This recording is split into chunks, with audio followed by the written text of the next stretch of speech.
Good evening, ladies and gentlemen. Welcome to episode 4 of Boxing Rampage. I am your host, JC, accompanied by Flacco. We have a great episode for you tonight. A lot to touch on, folks. Good evening, everybody. Today we got a lot of topics to cover. All right, so just to set this thing off, where do you want to start, brother? Where do you want to go with the... Well, today, there's basically, if you want to go back to see the previews of the fight that are coming back, you can go to episode 3. We already covered that. But today we want to talk about the fights that just happened this past weekend and just talk a little bit about boxing. Okay. So what do you want to touch on first? First of all, I want to talk about that KO that happened this weekend. Julius Indigo KO'd Edward Travanovsky. I'm butchering his name, but it's somewhere there. But yeah, it was for me. It was a knockout of the year, and that's why I wanted to start with it because that was an awesome KO on the first round, 40 seconds within the fight. That was super exciting. If you haven't watched it yet, go back. You can watch it on YouTube. It was a really exhilarating round where this guy, the underdog, Julius Indigo, just knocked out with one punch the champion Edward Travanovsky. So catch that on either go back and watch it. But awesome 1 round fight. What else we got? Well, Billy Joe Saunders. This guy, man. I mean, what a fight. For me, it was a fight. It wasn't his best. Nah, this guy was overweighted. I think that putting that in perspective, but I have a theory, but keep going. I have a theory. Honestly, I think I watched the fight and I scored it round by round, and I gave it to his opponent. I can't think of his name right now, but irrelevant. Yeah, but yeah, who knew this guy before this fight? But anyways, I gave it by one round. It was a real close fight, but then I did think that Billy Joe, being the champion, deserves a decision. But he looked terrible, bro. You want to hear my theory? Yeah, go ahead. I think he purposely gave a bad performance. I just think he's trying to avoid Triple G because, the saying in boxing goes, you're only as good as your last fight. Nah, but the thing about that fight is that basically they kept postponing the fight due to him not being able to making weight. And he didn't. I guarantee if he would have looked good, they would have tried to. He didn't. For me, he didn't look good at all. He was throwing one punch at a time. And his opponent, which right now I can't recall his name, he was just throwing combination and doing the better work. Even though he was a smaller guy, he just had Billy Joe on the ropes and have him thinking he didn't look good at all. But yeah, man, I mean, not a good night for Billy Joe. I don't think that he should be talking about a Triple G fight as of now. And maybe then again, I think he should take a Triple G fight or Canelo fight and make a payday, get a payday before any guy who is unrelevant will come and take that title away from him. Because that's the only thing giving him fame right now is that one title. Artur Akavov? Akavov, there you go. I mean, yeah, Akavov was a smaller guy. He was doing a better work. He did not look impressive, don't get me wrong, but he was throwing combinations and moving around and yeah, I think he did the better work, and I gave him the fight by 1 round. It was a real close fight. Neither guy did much work, and it was a boring fight. I mean, I don't know. But moving along, I want to move into some of the Ring TV bouts that happened. Deserve honorable mention. Yeah. They're not the best fights on paper, but they're worth. For what happened this weekend, I mean, other than the Tevin Farmer fight, which. He did a great performance. This kid is incredible. Yeah, and talking about, before I get on the Ring TV fight, talking about guys that get losses on early losses on the career. Tevin is a guy that he have coming up and proving that losses don't mean anything. This kid is doing impressive work, and he took this kid, what's his name, Sanuna,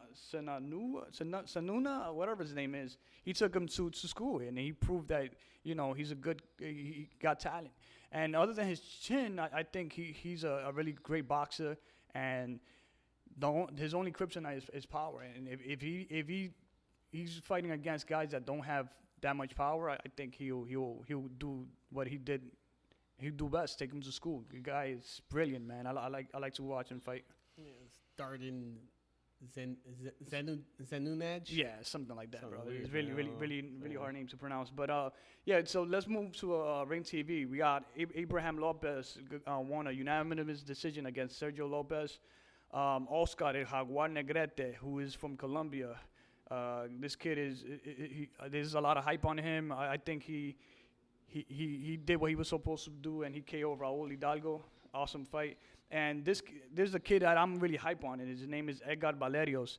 And he reminds me at some point, and I don't want to, people to get all crazy, but he reminds me of Salvador Sanchez, one of my favorite fighter. But he's still young, he's still learning, and yeah, he got a TKO. And what else we got? Nico Valdez also fought on that undercard and got a first round KO, which, I mean, compared to his opponent wasn't really that great, so he did what he was supposed to and got that KO. And great way to showcase talent for the yeah, event, definitely. So, yeah. And talking about the Abel Sanchez versus Roach fight, which was the cruiserweight bout versus Gassiev versus Levendev, or however you pronounce these names. And sorry, I'm really bad with names, but Gassiev pulled the fight. It was a real close fight. A lot of people thought that Levendev won the fight, but Gassiev got the early knockdown, and I think he did enough to win the fight. It was a real competitive fight. A lot of people think that Levendev should have won, but hey, I mean, the WBA pulled out the strap at the last minute, so I mean, they could still fight again for both strap now, the IBF and the WBA. Nice. But yeah, moving on, I think that I could come up with out of my head. I missed a couple of fights, but yeah, we could. The most notable ones. Yeah, most notable. But yeah, we got a great weekend coming up, December the 10th, and this is Christmas for us. Boxing Christmas. For real. I mean, I was disappointed that Triple G versus Jacobs didn't happen and me and my fellow friends, boxing fan from Boxing Rampage, and I'm talking about the community. Yeah, the community, all four of us. We was considering going to watching that bout at the Madison Square Garden or Barclays, wherever it happened. And we already had it all planned out. It didn't happen, but gonna make him a good boy. It wasn't. They wasn't ready. But anyways, Jacob ain't ready. We are getting a really great December the 10th, and I'm super excited. We got the Joshua fight, we got the Chisora fight, we got versus Dillian White, and talking about that press conference was crazy. Chisora picked up a table and threw it to the and he's famous for that. You know, he always likes to. I believe versus a Klitschko, he punched one of them, and I think he kissed Hayes on the mouth or something. David Hayes or slap him. I don't remember, but he always hype you before the fight, and I'm excited about that. And just before we move on with our other topics, I want to touch in on the heavyweight bouts between Andy Ruiz and Joseph Parker, which is an exciting heavyweight fight that is both fighters are now promoted by undefeated. Yeah, they both undefeated, but they are promoted by a god of promoters right now, who is Bob Arum. It will be an awesome fight, and we might have way to make the fight, and we might have Parker winning the fight, or it's a 50-50 fight for me. It's really hard to tell. Ruiz is a heavy dude, but he got hand speed. This kid could punch. Not a lot of power, but he could lay his hands. He could let his hands go, and it's gonna be exciting. I see it maybe going to the 12th round. I don't have a dog in this fight. May the best man win, and let's see what happens. Yeah, I heard the biggest concern in that fight is Ruiz's strength and conditioning. I mean, I don't. These men, they put gloves on for a living. They have to fight. Much respect to them because I mean, not everyone can do that. But calling him a slob or whatever. I mean, when you're under that much mental duress and you fight, pretty much. Sometimes, you're done with camp. You just want to, live, eat, whatever the case is, and, balloon up in weight. Some people have a tougher time handling weight than others. But in his case, the telltale is going to be how he comes in for his weigh-in. That'll determine as far as, what kind of conditioning. And from what I'm hearing, if Abel Sanchez does right by him like he does his other fighters, then it should be interesting. I have a, like I said, I don't have a dog in this fight either, but something tells me, I just feel like, the way they train up in Big Bear, I think that we're going to see a very finely tuned machine in Ruiz. So, but the question is, can he keep that kind of conditioning for this level of the sport? So Awesome, man. So what do you think about Conor McGregor getting his license for boxing? I don't think it's a gimmick. I think it's for real because, look, UFC, just like boxing, is a business. You have to think of the things that Conor McGregor has done in the past. I don't know if you recall, in the past, he hinted that he wanted to go into WWE. Then he's here with UFC. But here's something you have to look at. The highest purse that Conor McGregor has ever earned in MMA is $3 million for Nate Diaz. Now, with all due respect to the, PBC guys, hey, Danny Garcia is one of my favorite fighters. But marketability-wise, what Conor McGregor has, he's such a star that what those guys are trying to do that they can. And these guys are earning at least $1-2 million purses. Like, these guys are making a lot of money. Conor McGregor is the star, if not the star, one of the biggest stars in MMA, and he's only getting $3 million. So I think someone like Conor McGregor can take his star power and fight someone in boxing and make more money, because you have to think that, the UFC is controlled by Dana White, and it's like a corporation that they pay you what they see fit, even if you do generate more money and they have contracts. So, for me, something tells me Conor McGregor is trying to make his own way.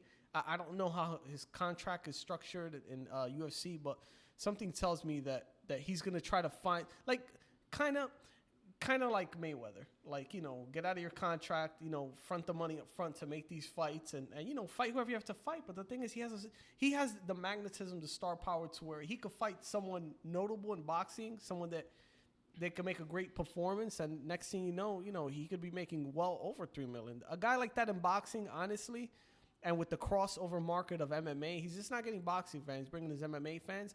I'm pretty sure a guy like him could probably make, who knows, $7, $8, maybe $10 million. What do you think? Well, you're right, but there's other sources, and this came after the whole Mayweather thing, and not just him, but Ronda Rousey and the whole MMA versus boxing, and their sources are saying that he's making up to $10 million per fight.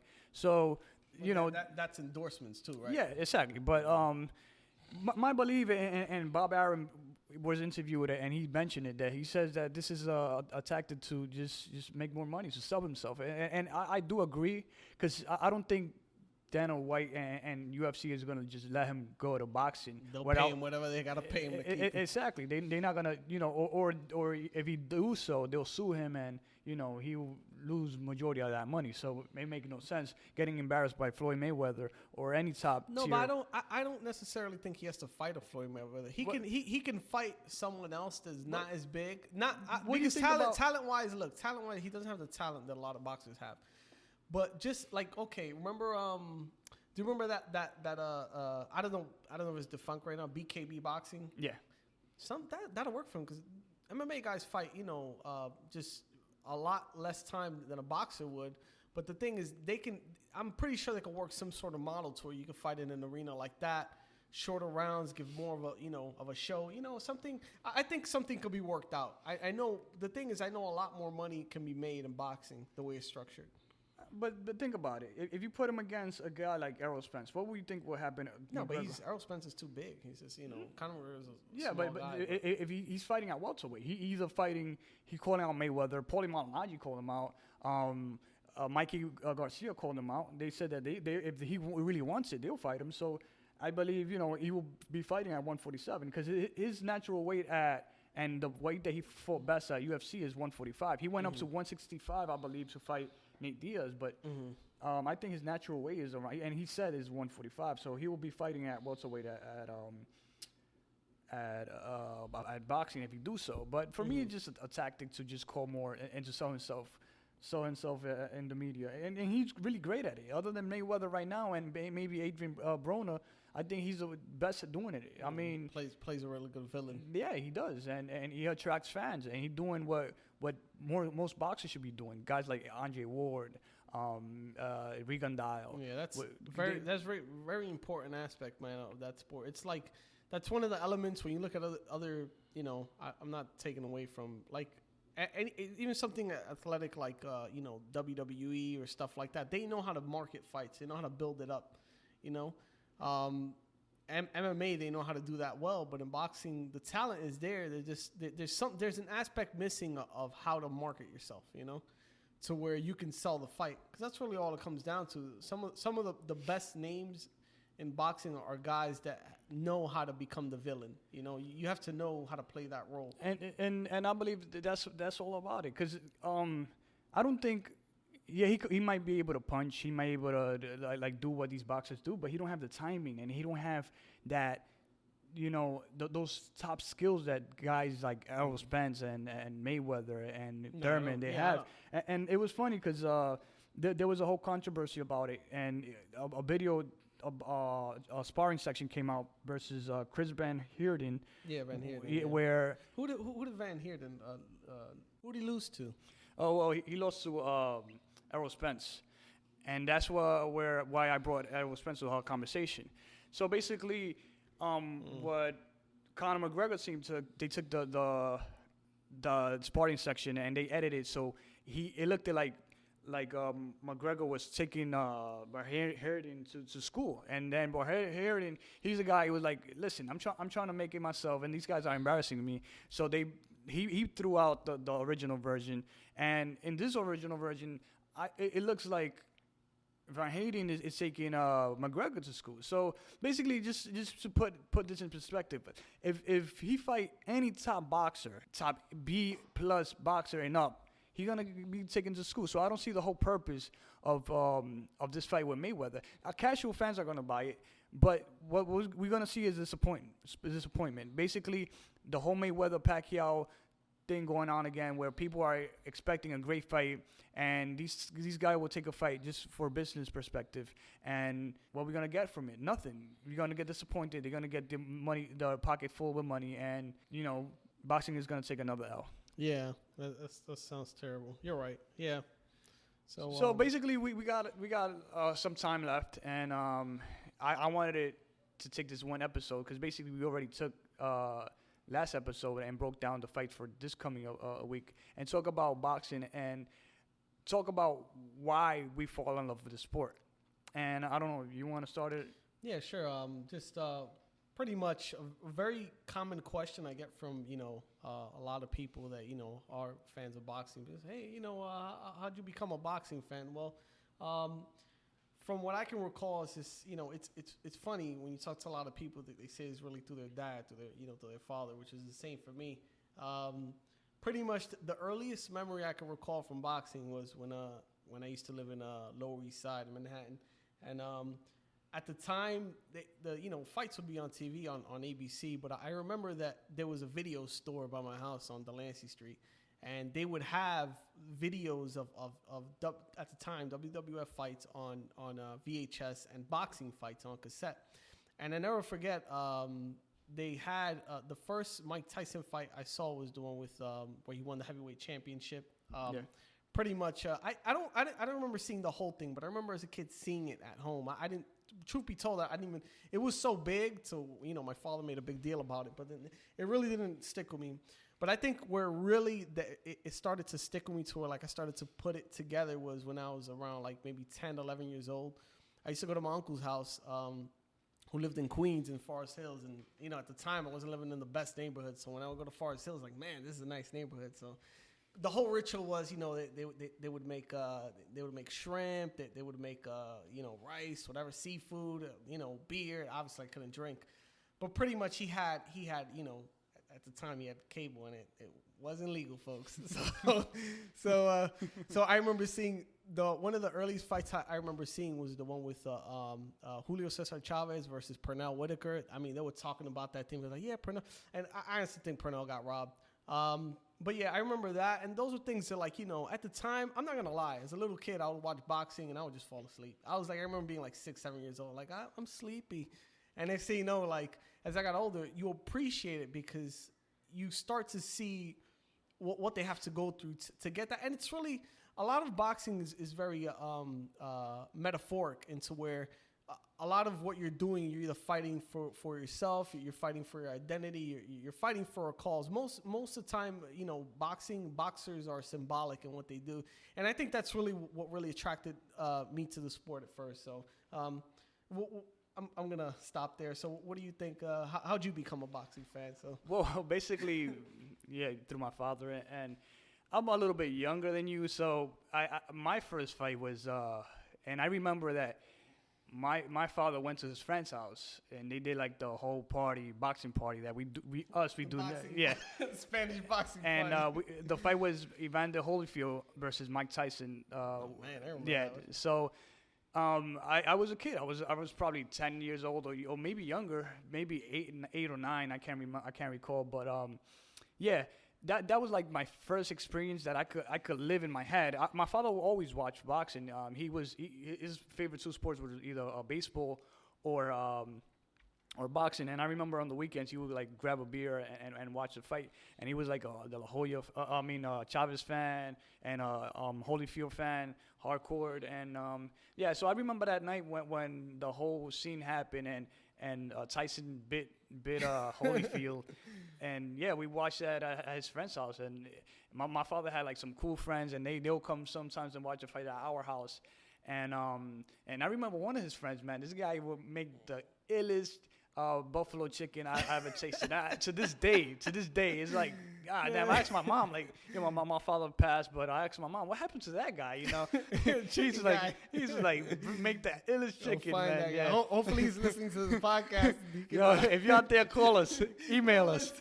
But anyways, so like at that age, I was like you, other than watching the Rocky movie, and I was into it, but not that into it. And I grew up earlier than that. I was more into like Bruce Lee and karate and ninjas movies and all that other stuff. But I got a little bit older and I was more of a teenager, and I'm Dominican, so I follow a lot Juan Guzman. I started following him, and he was a beast. And they also call him Little Tyson, which is a little bit odd, because my first image of boxing is to Mike Tyson. But yeah, I became like a real fan, and I follow the guy, like watch his fight. And other than like the mega fights like Mayweather, Marquez, Pacquiao, etc., I didn't like really was hardcore to it. So I think I became a hardcore like boxer like in 2010 when my father passed, and the reason why is because I wanted to do those stuff that I used to do on the weekend. I wanted to like hang out with my friends and do these parties like so I could feel closer to him. And he was a Met fan and a boxing fan, so I could. Fans here. Yeah, it's really hard to be a Met fan, so I stuck to boxing, and I feel Jesus. Yeah, I feel closer to him like by boxing, like now that he's not here, and yeah, he's a great man. Yeah, man. And like if I would have to say, man, like I have a lot of boxers that I appreciate, and I'm a real fan. And so I mean, jumping on that topic, who and that's something else you wanted to cover. Who would you consider your favorite boxer of all time? And obviously, this is a very tough thing to say. So if there's one or two that kind of tie, you can. Well, as a casual, basically, when I started becoming a fan, Juan Guzman was the one who like lit me up into boxing, Pacquiao and all of that. But after I became a hardcore and I started studying boxing and going back to like the Duran's fights and to more into the old school, the 80s, all Camachos, all those fights. I found Salvador Sanchez, and I fell in love with his story. This kid who was at young age were multiple world champion at 23 and fighting the best. And I'm not talking about fighting and taking a tune-up like nowadays, but this guy will fight the best after the best after the best.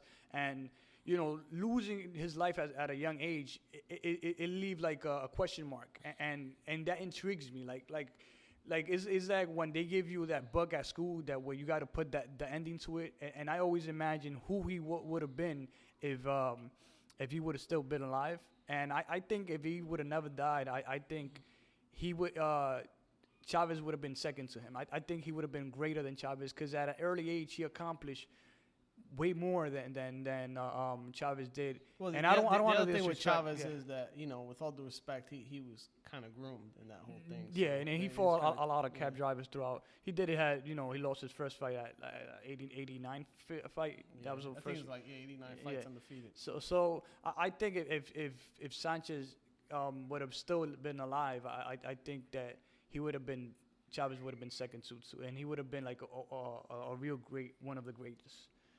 So any other fighters? I mean, well, now you touched on that. For me, I would have to say it's Hector Macho Camacho, and one of the reasons is because I think that he was just so.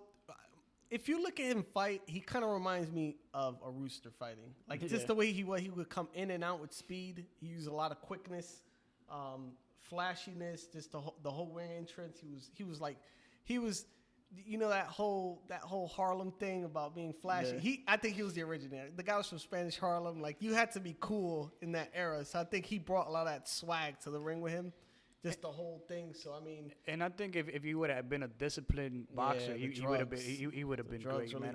And the other thing to him, I mean, he went all the way from super feather to middleweight. He fought a Sugar Ray Leonard as a middle, and that was Leonard's last fight.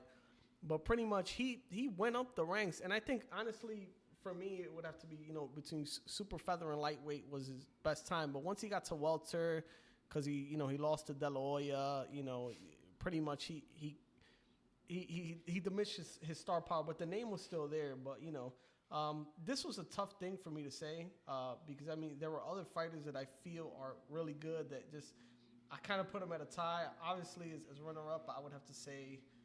Floyd Mayweather Jr. I mean, the defense on him, if you understand it, flawless. The sport, flawless defense. Bernard Hopkins, he dominated the middleweight division for more than 10 years.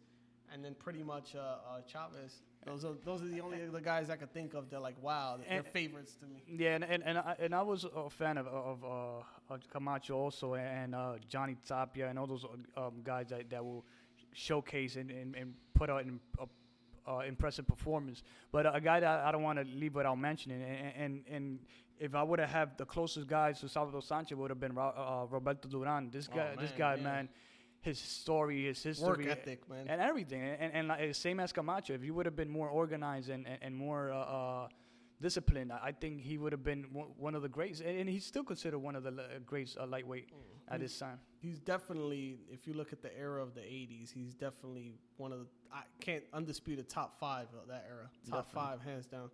So, no, yeah.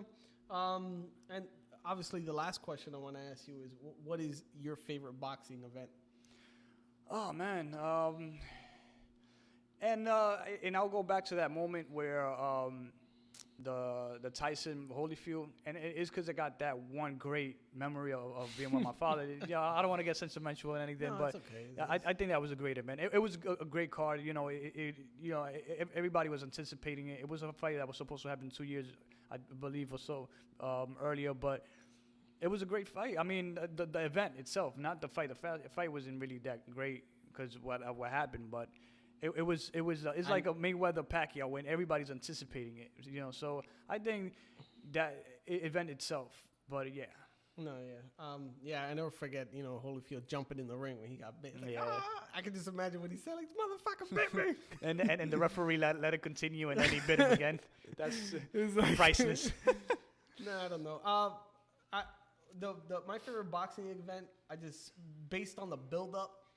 And just because the thing is, a lot of fights you see them and they look good on paper and the build up, and then when you see the fight, they're not as good. But this one was very consistent to me, and like, you know, this guy's one of my favorite. Both of them are very, you know, fighters that I have favoritism towards. But I would have to say Floyd Mayweather versus Miguel Cotto. I thought that was a really entertaining fight. It was paced well. I mean, you could tell Mayweather was in trouble in the fight. Cotto fought a very disciplined fight. Just even with the pre-fight trash talking going on, it's one of those events that honestly, if there was any fight that I look forward to for a long time, and Cotto was always having his trainer issues, that would have to be my favorite boxing event. And just the other thing too, when I look at boxing and like recently, the most recent fight I saw, I think I tell you about this, that had like it's like, man, these guys are matchroom. They do an incredible job. When I saw the Triple G and Kell Brook, like the way that whole, I was watching it on TV. I was like, man, this thing, they put a lot of money or they put a lot into the entertainment. But that's how I UK felt to you. too. I felt the same way when I saw the Cotto Mayweather. Like it had that big, like that theatric thing. Like, man, I can't wait till it starts. Yeah, but that's the difference between UK and US. UK, they go hardcore with their boxing, and they're not cheap with boxing. I mean, then again, the pay-per-views are cheaper.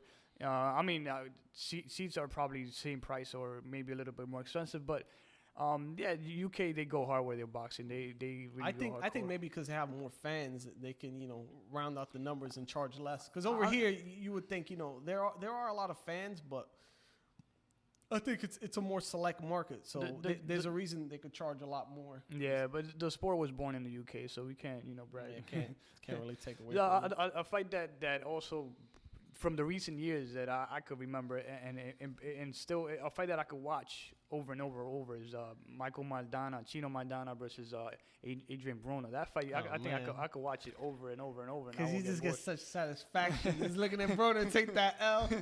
And I was not much of a hater. I used to like his style, and I think that he just jumped into like higher weight too fast, and I think it was management. That's an example of when you don't listen to your management or your advisors. Because most of the time, it's really the opposite. Most of the time, it's like, oh, they don't want to fight each other. And I'm pretty sure it's the people that handle these boxers, they don't want to have them take unnecessary risks.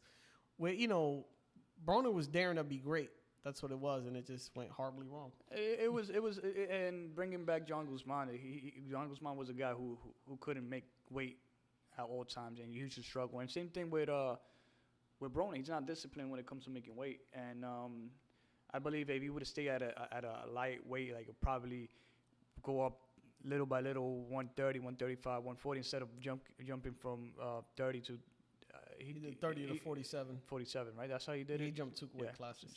So I think and I believe same with Pacquiao. If Pacquiao would have been from the U.S. and he would have started earlier in his career, he would have probably been undefeated, or he probably would have done like 80 fights. Management. Yeah, it's all about management, and a lot of people criticize Triple G for but then again, moving up in weight maybe is not the best for him, and a lot of people who wants him to move up in weight. Me, I honestly the thing is, you can't really criticize Triple G because for years, not even like recently, he said it and he hasn't changed his view. He said, "Hey, I'm good. I want to unify 160." This wasn't something recent. He's been trying to do this for years. So it's not that he's ducking. He's on a mission, and I don't blame him. Why not? Why not be the undisputed champion at a weight class, like no questions asked? You have all the belts at one time in your career. That's an awesome feat. Yeah, and that's what exactly I was gonna say. I believe that we should give the guy a chance if that's what he really want to do, and maybe going up in weight is not best for him. I'm not saying that he's gonna lose up there, because I see him beating DeGale, I see him beating Badu Jack, and I actually Ramirez. I see Triple G beating them, because he's at another level. Maybe maybe the weight, who knows? We got to see it there. But even guys that do come big at fight night, like Rubio, he handled them well. And Rubio is not a guy that been KO like that. So I don't know. When it comes to that, I think you got to let the boxer understand them and understand the business wise. I'm not all happy with it, because I like I said before, business in boxing bring disappointment. But what can we do? Yeah, hey, before we go, I just want to touch on this. If I know he can't hear this podcast, but if anyone can pass this message along to him, please do. Andre Ward, please give Kovalev the rematch. You know you're wrong. You know you're wrong. You should give this. You know he doesn't want to give him the rematch? Yeah. Like, dude, he won that. I don't even think he won it. People are like, oh, it's a close. No, I can't even say it was a draw. Then now you don't want to give the rematch. What? You're like that kid that like has his ball, like wants to leave now. Whoever's surprised of this doesn't understand Andre Ward, because he always done this. He always run out of contracts. He likes to do what he likes to do, and in this business you gotta satisfy your fans base, yeah. in order to be a superstar. So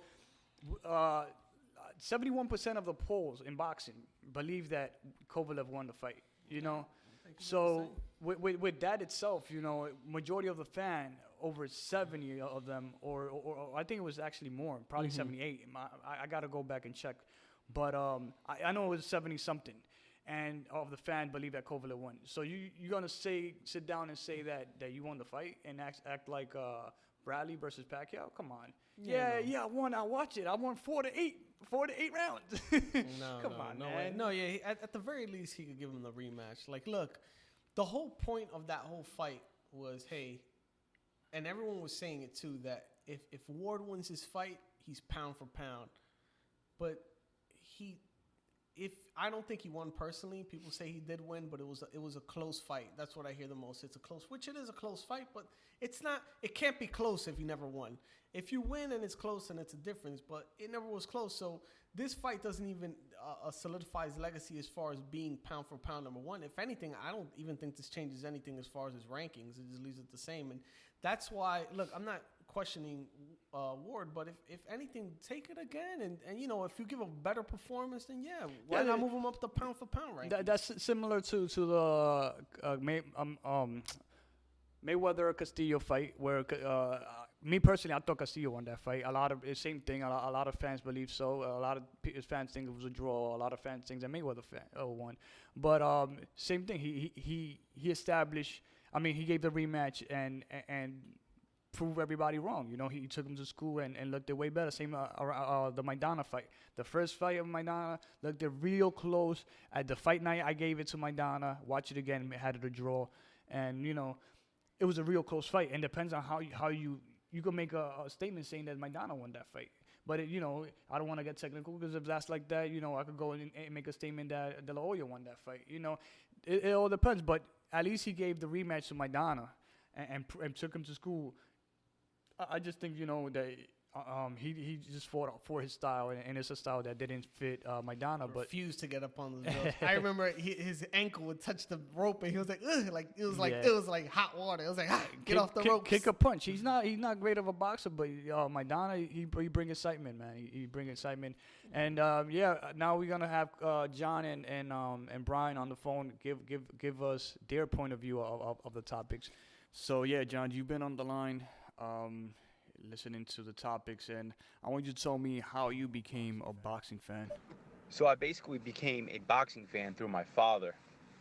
I used to play soccer growing up, and on Saturdays after my soccer games, I would come home, have dinner with my family. And after having dinner, certain nights they had HBO Boxing After Dark or HBO Championship Boxing. So I grew up watching fighters like Arturo Gatti, Kevin Kelly, Prince Nassim Hamed, and I grew a liking to those guys. And I really enjoyed watching the fights with my father. That's awesome, and I think that's something that we all agree on. But tell me, at what time do you believe that you became a hardcore boxing fan? So basically, after high school, I stopped playing soccer, and in order to fill that athletic void, I turned to boxing. I bought a heavy bag, I bought a speed bag. I enjoyed the boxing workouts. Then YouTube came along. So you would follow fighters' training camps on YouTube, and you would follow boxing scene, and you would join message boards and forums, and eventually boxing reached all the social media platforms like Facebook and Instagram and Twitter. And basically that's how I basically fell in love with it, and I've had a love affair with boxing ever since. And it makes me happy. I enjoy watching the fights. I enjoy watching fighters flourish from, having good amateur backgrounds to becoming like amazing professionals. And other topic that we mentioned was Conor McGregor getting his boxing license. What do you think about that, bro? I honestly think it's a publicity stunt. I really can't see Mayweather getting in the ring with him in a boxing match. I just feel that they'd be making a mockery of each other's respective sports. So I really can't see him doing that. Mayweather is great at what he does. Conor McGregor is great at what he does. But I think that's where it stops. Definitely, and I definitely agree with you, man. But I forgot. I jump into the next topic, and I forgot to ask you who was your favorite boxer, or who is your favorite boxer of all time? So my all-time favorite boxer is Arturo Gatti. He's the reason why I follow the sport. Watching him growing up, And as I got older, I would watch even more fights, all the fights that I missed as a kid, and fights that I didn't remember. I went back and watched, and I just really loved the guy's style. I really liked how exciting he was. I loved the fact that the guy could be getting beat from pillar to post, lands one body shot or one left hook, and the guy just is out cold. I loved that, you know. Definitely, bro. And who would not love Arturo Gatti? I think we need more guys like him because I believe he was great for boxing, man. I mean, damn, this guy was a beast. Like, no mercy, bro. Like, oh man, definitely missed him. He was a guy that I also enjoy watching growing up and was super entertaining. But who else would you say is one of your favorite fighters other than Arturo Gatti? I also really enjoyed watching Johnny Tapia fight. His fights were always exciting. That guy was an absolute machine as far as conditioning and cardio. When he wasn't having, all the trouble outside of the ring, when he was in the ring, he was just in his element. He could not be in a boring fight. That guy was amazing to watch. Definitely, man. And I'm actually glad you brought him up because I just heard that he's going to be inducted to the Hall of Fame of 2017. So June 2017, he's gonna be inducted. We definitely gotta make it over there, man. I guarantee you it's gonna be fun. Boxing Rampage team, we gotta make it there, man. You, Brian, JC, and we gotta make it there. And one final question, because the show's supposed to be 30 minutes, and we already on 40. And I got Brian waiting for his turn. What was your favorite boxing event? I don't have much to choose from, but I do remember back in, I think it was 2014, at the very end of the year, uh, me, you, Brian, we went to see Gabe Rosado fight David Lemieux at the Barclays Center in the suite. I had a great time that night. It was so fun. The food and the drinks and the view and the atmosphere. It was just electric. It really was a good time, and I'm never going to forget that. Definitely, bro, man. It's a night that we always gonna remember. We gotta do it again. I always tell you guys we gotta do it again. And we was about to do it for the Triple G Jacobs if it would have happened on December 10th. But man, then definitely thanks again for calling, for being part of the show, man. I got Brian on the other line, and let's go with Brian. So, bro, tell me really quickly how you became a boxing fan. I know you've been listening to the show. You've been online and just waiting and listening. Just tell me how you became a boxing fan. My father, he used to watch the Chavez Jr.'s fights. He was a really big fan of Chavez Jr. But I was little. I wasn't really paying attention. I wasn't really watching it like that. I used to watch fights here and there, but it really wasn't until I saw Roy Jones Jr. fight at the Radio City Music Hall. And just to see his talent, how fast, how accurate his counter punch, it was amazing. His skill, I was like, Jesus Christ, like this guy's in another level, and he destroyed the guy that he fought. And Met the Man and Redman made this incredible performance, and it just kind of like electrocuted, like it just made the whole night. Like it was just from that moment on, I was just like captured. And I, from that point on, I became a hardcore boxing fan. And just I watched all fights. If it's Unima, Solo, Boxeo, Tecate, BN Sports, ESPN. I love and I do miss the Friday night fights with Teddy Atlas. But I love watching Showtime and HBO, and that's how I became a boxing fan. Definitely, bro. But I'm pretty sure you meant it Chavez Senior, because nobody will put attention to Chavez Junior. But keeping it moving, man, because we gotta almost conclude the show. Who was your favorite fighter or favorite boxer of all time, in your opinion? So there's a lot of guys that I really enjoy watching boxing when I was getting into it. There was guys like Arturo Gatti. You gotta love it. I mean, this guy was just amazing. His eyes would be like closed shut, and he's still fighting. He wouldn't quit. Guy, like I've never seen anybody with so much heart before. Trinidad, I was never really a fan. I mean, like I like De La Hoya. There was a lot of guys, but for me, my number one boxer was Sugar Shane Mosley. He was my guy. I always watched every fight. And when he lost against Vernon Forrest, I was so upset, and I couldn't believe he lost twice against him. And I felt like he was at another caliber, and I felt like he should have been able to beat Forrest, but Forrest had his kryptonite. But Sugar Shane Mosley, he's still my number one boxer. Definitely, bro. And what was your favorite boxing event that you will say, in your opinion? So my favorite boxing event, I used to have this coworker that he was cousins with Cindy Serrano, and she was a female champion.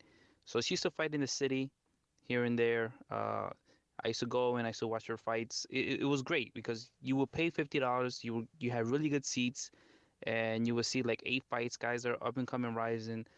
George Tyrone. You had Kid Chocolate. Sometimes you'll see a celebrity like David Tua fighting. They're already past their prime, but those were just amazing. And these guys will give it their all. And I would see Polio Malignaggi in the stands sometimes, just watching the fights since he's a local fighter. Lou DiBella, Joan Guzman, no, Joel Casamayor. I saw Freddie Roach once. So it was kind of cool. You see the celebrities, and I'm like right there. I'm real close. They're walking right by me. I'm like, oh wow, like this is just so surreal. And that's pretty much my number one boxing event. My second will have to be when I was actually with John and yourself, Lock, when we were at the Barclays Center seeing Gabe Rosado. That guy's a true warrior, and it was just an amazing night. The atmosphere, the food, the drinks. It was just getting pampered. It was amazing. So that's my number two. But my number one will have to be watching Cindy Serrano fight in the city. Definitely, and not just Cindy, but Amanda as well. One with power, and the other one with real high tech defensive skill. Really similar to Mayweather, in my opinion. Your favorite fighter. My second favorite fighter, and I get a lot of criticism for it, is Floyd Mayweather.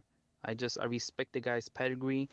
He's just amazing. I don't know, I want to say I miss that he's retired, but I mean he's just an attraction. You gotta give the guy respect. And whenever people say, oh, he fought guys past their prime, listen, he fought practically everybody, and he's undefeated.